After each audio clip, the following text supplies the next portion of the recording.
Hello, and welcome to School Leader Soundbites. I'm your host, Veronica Sofer, and I have the honor of coming to you every week, dropping new episodes of our podcast where we talk about school communications, public relations, marketing, and advertising. So, if you are looking for some content on how to improve your school district's visibility strategy, you have found the right place.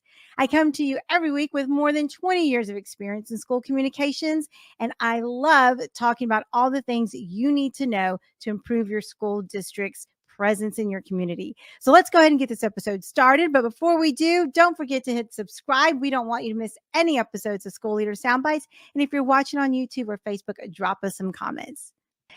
Now, let's talk about the trust process. I've already shared with you a little bit about the impact process and how important that is for internal communications, the reach process, which really touches on that external communication and how you can be influencing with your external audiences. The win process is all about culture and climate and how important it is to make sure that there's synergy and alignment there. And the last piece of the puzzle with the Master Your Mark system is the trust process. And the trust process is all about the superintendent.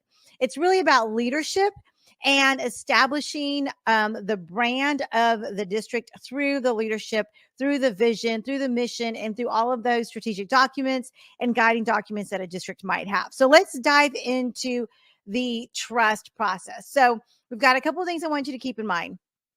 The T, number one, starts with the thought partner alliance. You have to have a thought partner.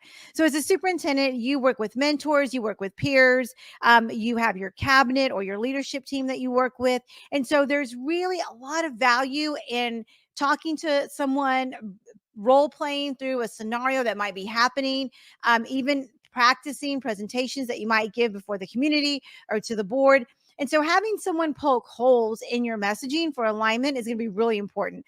Making sure that someone is prompting you and playing devil's advocate and getting you as a leader pushed right over to the other side to argue a point one way or the other. So making sure you're having those really robust conversations as a superintendent is going to help you be prepared for your talking points to make sure that you're on message and you are saying what it is you want to say in the way that it needs to be told to various groups. So having a thought partner is going to be really important.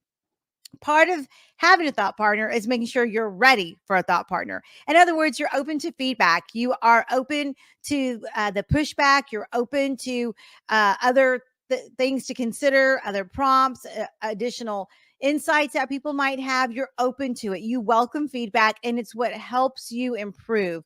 So part of it is making sure that you're ready for it, because sometimes it comes fast and furious. And if there's any hesitation on your part, or you don't feel like you're open to that, then finding the right balance until you are ready for that. But I will tell you that the best leaders are those who are open to feedback and who are willing to admit that they may not have all of the answers.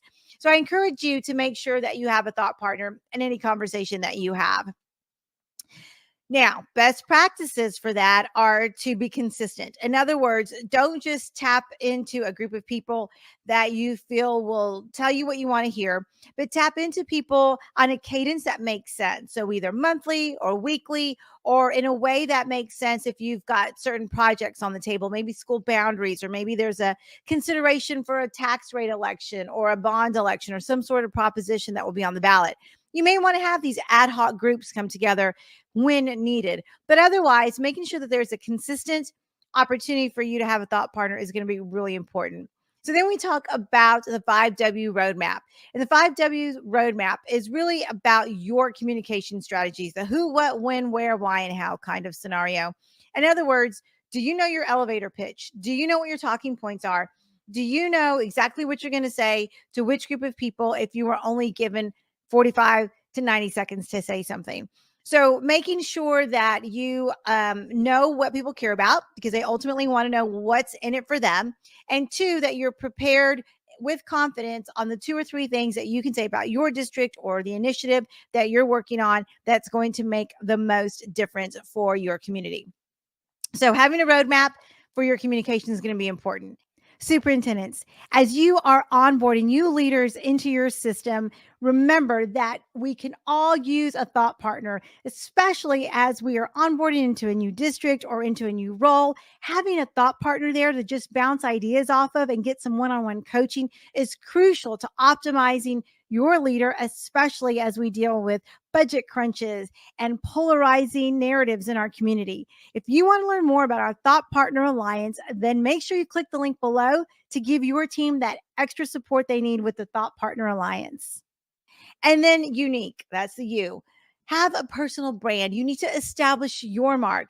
You need to marry your professional brand with your personal brand. You need to be able to show up for your community and your district in your unique way that shows your authenticity. Don't try to be somebody you're not. If you are someone who is passionate and who loves to be out in the community, celebrate that. But if you're not and you're not super comfortable, find the right balance that works for you. If you try to be somebody you're not, it will definitely show up. But your brand is your promise. So you want to marry your personal brand with your professional brand and really establish who you are for the district. Now, a little tip for my superintendent friends. Most of my superintendent friends will not just stay at one district throughout their career, stay at one district throughout their career. They might go to a couple of different districts. But here's the thing, your brand follows you. So your brand needs to be you first and foremost and not your district. So if you have a palette of colors that you feel strongly about, that really speak to who you are, that illustrate your personality and that illustrate your values, use those colors. And if they're complementary to the district, great, but don't go and recreate a new brand every time you go to a new district. Now, there are some circumstances where that might be applicable, but they're few and far between, and we can talk about those if you ever need advice. But generally speaking, your personal brand needs to stay consistent throughout your career. Show up on social media. Make sure you're using branded slide decks at conferences. Make sure that when you connect with people and you send personal notes, that it's got a little touch of who you are, even if it's on district letterhead, so that if you ever do go to another district and they do receive a card from you, that it's very similar. Now, the district information might be different, but the brand looks and feels about the same. So every superintendent needs to have a unique brand that, again, highlights their values and marries what's happening in the district what's happening with you personally. So your digital footprint matters. Remember that it's always there. So don't be afraid of it. Harness it, bring it in, and post what you're comfortable posting in a way that really speaks to who you are. Now that takes me to the S in the trust process, and that's secure your message. Basically, you have to own your own expertise. You are the area expert, and you have to establish yourself that way. That means having a stable story, stability in your brand, being consistent, talking about the things that you're passionate about. Maybe you're passionate about early childhood.